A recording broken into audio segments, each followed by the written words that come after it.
you realise that this is how history gets curated, or how history gets told, the official version. That the bits that might be embarrassing or people like Churchill might not want into the public domain, they simply get deleted from the official record.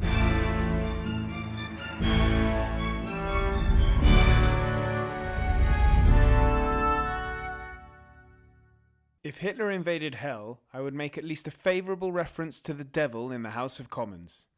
So remarked Winston Churchill when deciding to ally with Stalin soon after Operation Barbarossa, when the Nazis invaded the Soviet Union in June 1941. Giles Milton joins to discuss the relationship between the two leaders, as well as the alliance curated by diplomats such as Archie Kerr and Averell Harriman, who all feature in his new book, The Stalin Affair. There's plenty more history to come on the pod, including Max Hastings on the radar op that launched British airborne forces, the ancient Greeks, D-Day and Pegasus Bridge, and much, much more. So please do share with the like-minded. But until then, it's me and Giles on Stalin and Churchill.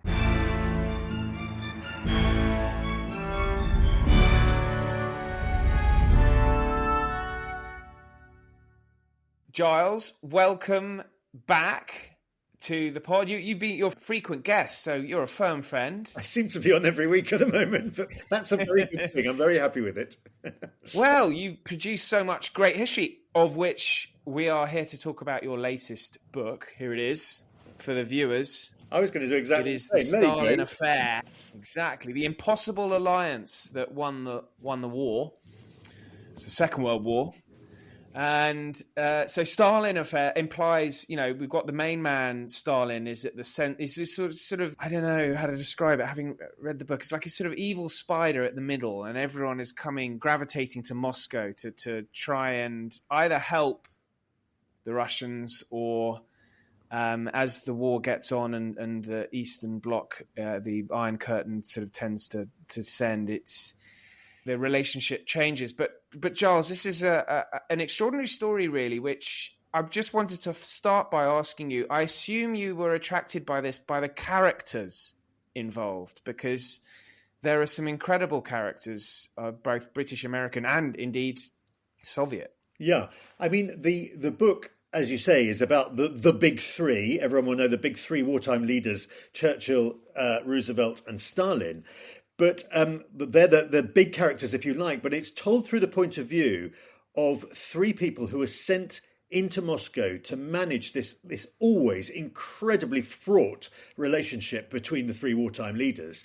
You've got to remember that, of course, Churchill absolutely detested Stalin and everything he stood for until the moment when the Nazi war machine, the Wehrmacht, rolled over the Soviet frontier, and suddenly Britain and the Soviet Union find that they're on the same side against Hitler. So suddenly, overnight, Stalin becomes an ally. And Churchill realised, and Roosevelt really, from an early point, that they needed someone to manage this relationship, which was always going to be tense. And so they sent in three fairly extraordinary people who are really the principal characters really in this book, to manage this relationship and to work alongside Stalin inside the Kremlin. And those three, just briefly, are Averell Harriman, a multimillionaire railroad tycoon from America, a most unlikely person to send into the court of Joseph Stalin. He took, even more surprisingly, his young socialite daughter, Kathy Harriman, an extraordinary character, as we'll hear, I hope, and Archie Clark Kerr, who was this maverick, flamboyant, bisexual ambassador who, again, you could not really think of a less likely person to send into the Kremlin to work alongside Stalin. Well, Averell, if we talk about Averell Harriman to start with, actually, yeah, he, as you say, multimillionaire. He is initially dispatched to London, isn't he? And decides to embark on an affair with Churchill's daughter-in-law. Yeah, I mean, this is fairly extraordinary. He comes to England. he is pretty much living at either Chequers, which is, of course, the Prime Minister's country residence outside London, or in 10 Downing Street. And right under the noses of Winston and Clementine Churchill, he embarks on an extraordinarily dangerous affair with their daughter-in-law, Pamela. So Pamela's married to Randolph Churchill, their son, So that's one sort of deliciously scandalous element to this story. But what makes it even more extraordinary is that Averell, who has a very close relationship with his daughter Cathy, they're really fond of each other. He wants her to come over to England as well, which she duly does. Comes over working as a journalist in England, and she also is staying in Chequers, staying in Downing Street, and she becomes incredibly close friends with Pamela, who's sleeping with her father. And this never gets mentioned. I mean, they all of them know what's going on, but this is an age of discretion. This was a world where you don't talk about the sordid affairs that are taking place, at night in the corridors of Chequers. And so it doesn't really get spoken about. But obviously, Cathy writes about it in her letters and stuff, so we do know what was taking place. And of course, there are letters between Pamela and Averell as well. Yeah, I suppose they eventually get married, don't they, Pamela and Averell? So they do, but not until many, many years later. It's in the 70s, but they've lost contact for years. And Pamela, she's a man eater. I mean, she has dozens of lovers and husbands and as well. And eventually, both she and Averell find themselves single in the 70s, and they get together and they get married. And what's quite funny is that Pamela writes a letter to Clementine Churchill explaining that she's getting married to Averell, and Clementine Churchill writes back and says, "An old flame rekindled," which suggests that she knew all about the affair that was taking place back in 1941. Yes, it's extraordinary. When you write about Averell and indeed Cathy arriving in, this is a Britain that's really under the cosh. They are standing alone. The Germans haven't quite invaded Soviet Russia. We're on the eve of that. And the way you've described, they're flying over the country and then they're experiencing sort of the rationing and life under the wartime conditions it does actually bring home what it would have felt like in Britain at the time. It's a feeling of sort of almost loneliness in a way. Yeah, and for Averell, it was an extraordinary moment because, he was a wealthy, very, very wealthy businessman, fourth richest man in America.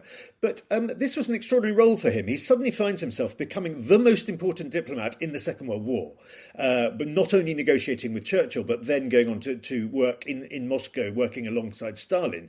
So his life has had the most extraordinary twist to it in 1941, largely as a result of Roosevelt really liked him. He'd supported Roosevelt's presidential election campaign financially, and so this was his big payback, But what's wonderful is that both he and particularly Cathy writes hundreds of letters home, describing in great detail life in the Churchill household, how the stresses, the tensions, how Churchill reacts to bad news, Churchill's emotions when he bursts into tears at things. She pours all this into her letters, which are sent home through the diplomatic bag, so she escapes a censor, so she can write whatever she wants. And this will be the case when she gets to Moscow as well. So we get this fantastic insider's view of the inner circle who are basically controlling, events in the Second World War. And it's something that I don't think people will have read before or heard of before. And really, you get a very human side to Churchill himself. And bizarrely, we get a very human side of Stalin as well. Stalin, who both Cathy and Averell knew to be a mass murderer and monster, but they also reveal a side to Stalin, which Stalin who could be charming, he could be courteous, he could be gregarious. So we get a much more rounded view of these people. As I say, never forgetting the fact that he was a horrific mass murderer. Well, okay, so there is a fascinating... So we should talk about Archie Kerr as well, who's the sort of British diplomat dispatched. And he has a fascinating meeting with Stalin. But Archie Kerr he goes from China to Moscow. He goes from being quite literally bombed and attacked by Japanese forces in China to out of the frying pan into the fire into Soviet Russia. Yes.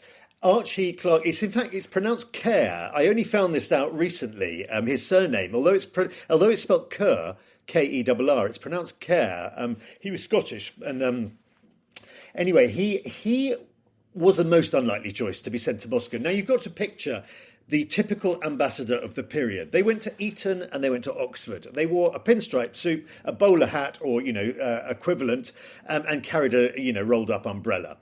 Archie is the absolute antithesis of this. He went to a cheap day school in England, but actually was born in Australia. His family moved to England when he had an early age.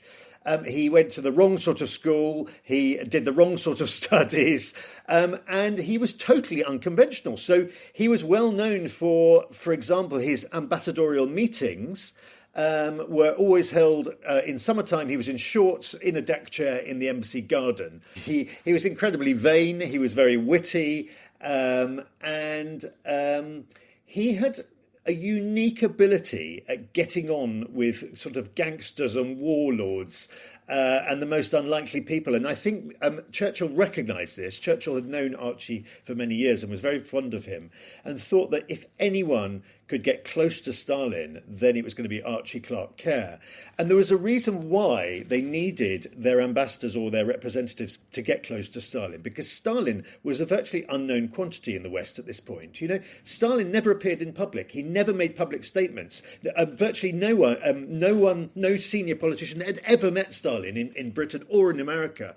And there was a real puzzlement. Of course, although they knew about the horrific sort of surroundings of the 5-year plan and all the famines that had taken place, all caused by Stalin's policies, and they knew about his background, his murderous background, they didn't know if he was going to be able to carry the Soviet Union through the war. They didn't know of his resolve. And so they needed really a handful of people to go in and befriend him and literally get close to him and be able to report back on the real Stalin. And this was what Archie was so good at. And as you say, there's a wonderful moment where where Archie is first invited into the Kremlin to meet with Stalin. And it coincides with a Luftwaffe air raid, and they end up in Stalin's bunker underneath the Kremlin. And the two men bond over pipe smoking. They're both kind of avid pipe smokers, and they're smoking their pipes, and they have this extraordinary 3-hour conversation through an interpreter, and they get on really well. They bond, and Archie knows he's conquered this, and from this point on, he will literally and bizarrely be a friend of Stalin throughout the war. Because I wondered what your view of Stalin was before writing this book, because, as you've said, all the diplomats at the time and leaders, they'd never really met him, didn't know what he was like. He's he's always shorter than everyone expects. He has a really weak handshake as well. They all expect him to, when he shakes their hand, to sort of almost rip their hand off with this Man of Steel. Yeah. Man of Steel, exactly. And in fact, he's got this really limp hand, and they're all rather disappointed, But no, I did have a vision of Stalin. I'd read the Stalin biographies and everything, and I suppose my overriding impression was Stalin is simply a monstrous mass murderer, who'd killed millions of his own citizens. But what comes across is a much more nuanced portrait of Stalin. And let's put to one side the fact we know he's a mass murderer.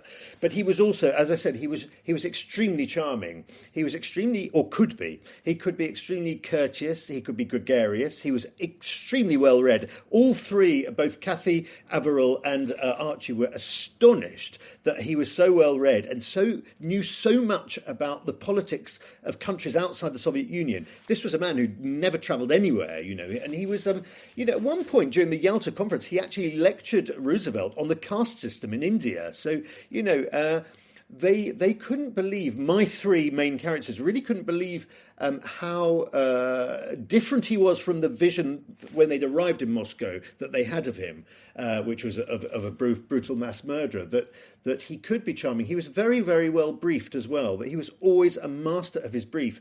And they said, and they were not the only ones to remark on this, that at the big three conferences which took place in Tehran and Yalta, and then later, not in this book, but at Potsdam, that those watching on the sidelines were astonished at how brilliantly informed Stalin was. They all said that he was much better negotiator than either Roosevelt, who, of course, by the Yalta conference was dying. He only had a few months left to live, and Churchill, who also by the time of the Yalta conference was very exhausted and was drinking extremely heavily. That was commented on by many of the players who were there. And so you have this sole figure, Stalin, who knows exactly what he wants. And by 1945, he knows he's going to get it, because by that point, the Red Army is sweeping into Eastern and Central Europe. So Stalin, when he wants to take control of these countries, including Poland, of course, he knows he's going to do this because the Red Army is virtually in these countries, occupying them. So a shrewd negotiator, a courteous and charming individual when he needed to be. Well, I wanted to ask about the first bilateral summit between Churchill and Stalin in August 1942. So Operation Barbarossa is more than a year in. The Americans have come in on, as a result, Pearl Harbor 8 months before. So Churchill decides to have a bilateral meeting with Stalin. And this meeting is, these sets of meetings over a few days in August are just quite extraordinary. And Archie Kerr plays an absolutely vital role here, doesn't he? Yeah, this was an extraordinary event. And it was actually engineered by Archie, who felt that great good could come from Churchill meeting face-to-face with Stalin in Moscow. So this duly happens. Churchill flies in, as you say, in August 1942. And right from the outset, it is a total disaster. In fact, it's a complete catastrophe because Stalin is at his obstreperous worst. He insults Churchill. He blames him for everything. What Stalin wants is a second front. What Stalin is desperate for is for the Allies to go and invade France, to try and liberate Normandy, which will, of course, not happen for another 2 years. So he's furious. He feels that the British and Americans are deliberately dragging their feet to ensure that the Soviet Union takes as many casualties on the Eastern Front as possible. So he just pours out vitriol, and Stalin could be, when he wanted to be... He starts having a go at Churchill over Gallipoli. Yeah, he says that this was one of the most inept military operations he's ever come across, knowing full well that Churchill had been instrumental in the planning and design of the Gallipoli campaign. So it really, really goes very, very badly. It goes horribly wrong, in fact. And what happens after his meeting with Stalin? Churchill storms back to the dacha he's lodging in, and says that's it. Not only is he going home on the following day, but he's breaking up the alliance with Stalin. He's going to rip up the Big Three alliance. He's pulling out of it. He's pulling all British weapons and munitions that are being shipped to the Soviet Union in huge quantities. That's going to stop. This is the end of the wartime alliance, and this is a potential catastrophe. I mean, it is wonderful news for Hitler, who suddenly finds himself with an unexpected bonus here. Churchill storming out. Archie and all of the advisors who are with Churchill, who've accompanied him to Moscow, also realise that this is an absolute disaster. And they all try and talk Churchill out of it. But Churchill simply will not have anything to do with it. He's completely furious with Stalin and says, no. So eventually they summon Archie and said, look, you're our last hope. You've got to persuade Churchill to change his mind. And there's this wonderful memo, and all of Archie's memos are fantastic. Although I should say extremely difficult to read because he wrote them all with a goose quill feather thing. So they're very hard to read in his handwriting. But he describes in great detail, and I quote it verbatim in the book over sort of 3 or 4 pages, of how he persuades Churchill to change his mind. It's a masterclass in diplomacy. He flatters Churchill. He knows exactly how to talk to Churchill. And Churchill, by the end of this kind of great monologue that Archie delivers, decides he'll have one more go with Stalin. And so Archie then sets up this meeting, which is just Churchill and Stalin, the only people in the room with an interpreter. And this final meeting goes incredibly well. It couldn't have gone better. They get on like a house on fire, and they end up, Stalin invites Churchill back to his apartment in the Kremlin. They end up drinking vodka together and eating a second meal together.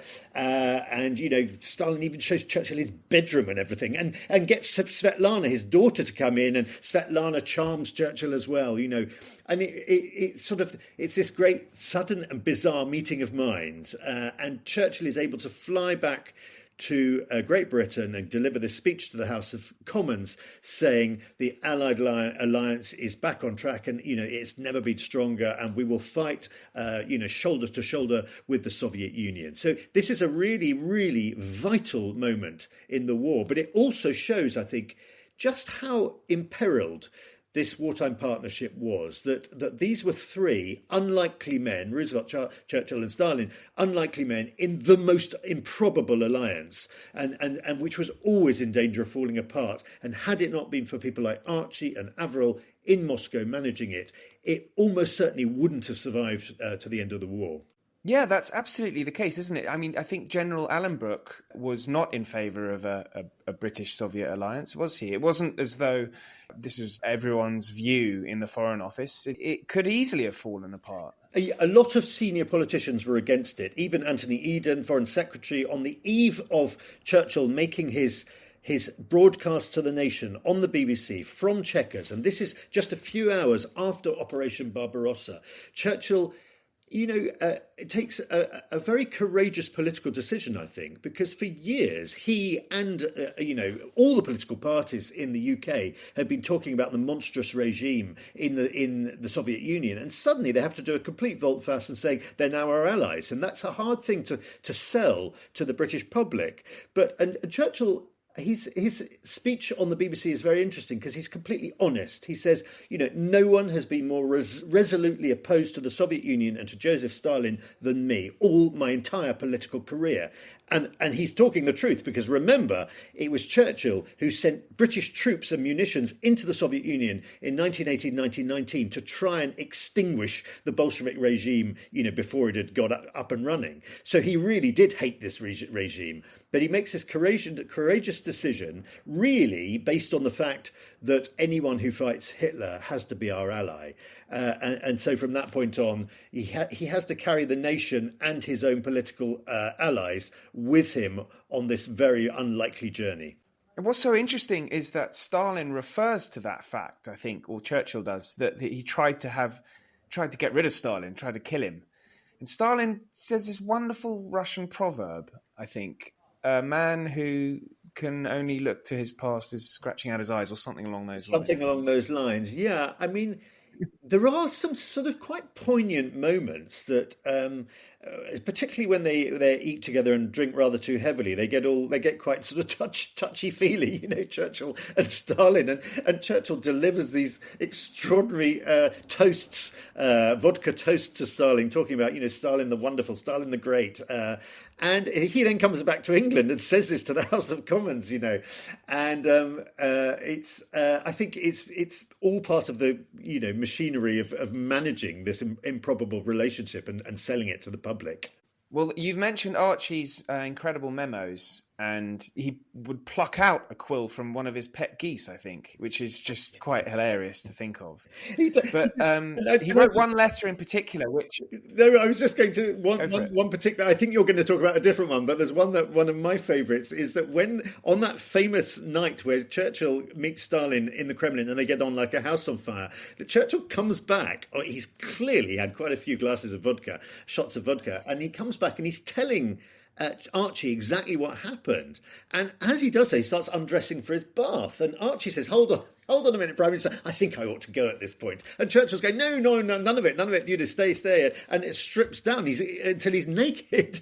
and Archie describes this in his memo to the Foreign Office, and to help them envision the scene, he actually does a picture of Churchill naked with his giant cigar in his mouth. It's sort of fantastic. And all his colleagues at the Foreign Office, they absolutely loved receiving Archie's memos and telegrams.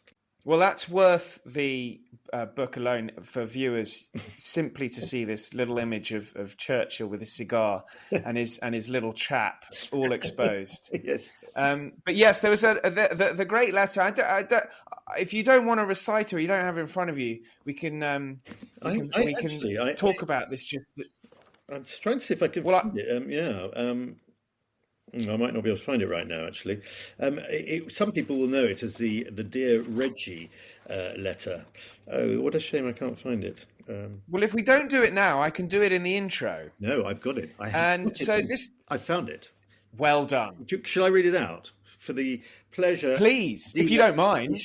And for those with sensitive ears, should probably block their ears for the next 30 seconds or so, because it's a little bit rude, this letter. He says, he's writing this letter. This is Archie writing to his old friend, Lord Reginald Pembroke.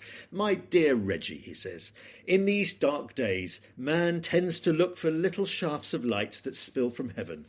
My days are probably darker than yours, and I need my God I do, I need all the light I can get. But I'm a decent fellow, and I do not want to be mean and selfish about what little brightness is shed upon me from time to time. So I propose to share with you a tiny flash that has illuminated my sombre life, and tell you that God has given me a new Turkish colleague, whose card tells me that he's called Mustafa Cunt. We all feel like that, Reggie, now and then, especially when spring is upon us. But few of us would care to put it on our cards. It takes a Turk to do that. Well, many apologies to any Turkish viewers.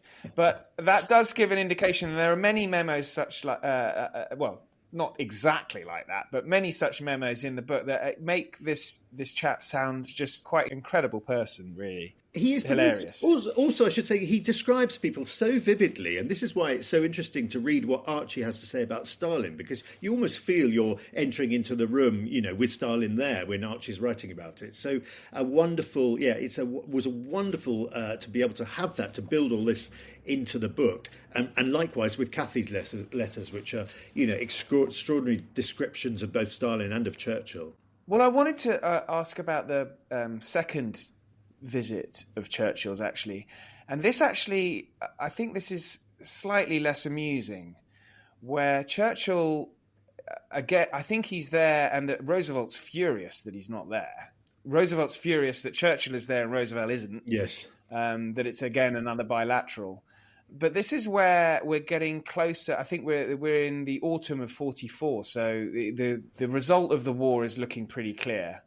And the carve-off of Europe is being discussed. And this is actually not so funny, is it, Giles? It's not, because, as I say, this big three relationship was always fraught. And particularly Churchill and Roosevelt didn't trust each other. And sort of with good reason, really, because they were both hoping to score sort of private deals with Stalin. Now, Roosevelt didn't quite manage this, but Churchill, as you say, in 1944, he flies to Moscow to try and cut a deal with Stalin, basically carving up the world after the end of the Second World War, because they know now that they're going to be victorious, by this point. And so Churchill comes along to the Kremlin with what he actually calls a naughty document. And it is pretty naughty, because basically they divide up Central and Eastern Europe between them. And he says, you can have 50% of this. I want 90% of Greece. You can have 90% of Bulgaria, And it's extraordinary to read the account of this, because no one was present at this meeting except for the two interpreters. So not even Archie was allowed into this meeting. But Archie persuaded the British interpreter, who was called Arthur Burrs, to write down everything that he can remember of this meeting, just after it's taken place. And Burrs sets down this extraordinary deal that Churchill tries to cut with Stalin. And what's fascinating is that actually I found the original record of the Burrs' account in the National Archives. And actually the naughty document, all mentions to the naughty document, this piece of paper with these percentages written on them, has got a big cross through it. So it's been redacted from the official record. And for me, it was a really interesting moment because you realise that this is how history gets curated or how history gets told, the official version. You know, that the bits that might be embarrassing or people like Churchill might not want into the public domain, they simply get deleted from the official record. So it was absolutely fascinating because I felt in researching this, I was also going behind the scenes and finding out exactly what was taking place in the Kremlin on that notorious night. Well, it casts new light on a speech that Churchill made that you mentioned in your previous book, the Iron Curtain speech. It really does, as I say, cast new light on that. It does, you know, that of course the Iron Curtain speech, for most people will be familiar with the term, I'm sure, but maybe not know that this was given in 1946. President Truman invited Churchill to make a speech in his home state in Missouri. And this was the point. It was a dramatic moment in post-war history because this was the point where Churchill officially broke with Stalin and said, basically, Stalin's an evil monster who's trying to build an Iron Curtain across Europe and take much of Eastern Central Europe for the Soviet Union. You're absolutely right that this naughty document reveals that actually Churchill was trying to do exactly the same thing in 1944, you know, just 2 years earlier. So how things changed in that short 2-year period. Yeah, it is extraordinary. So this has been fantastic, Giles. And so the book's just out. This is coming out 2 days after the book has been published, and it's a complete page turner. So you know what to do, viewers and listeners. Well, thank you very much for having me on. It's been a great pleasure to talk about it. You know, when you spend so much time writing a book, it's nice to actually be able to share it with other people. So I hope people have enjoyed this and hope they'll enjoy the book. Thanks, Giles. Cheers then. Bye-bye.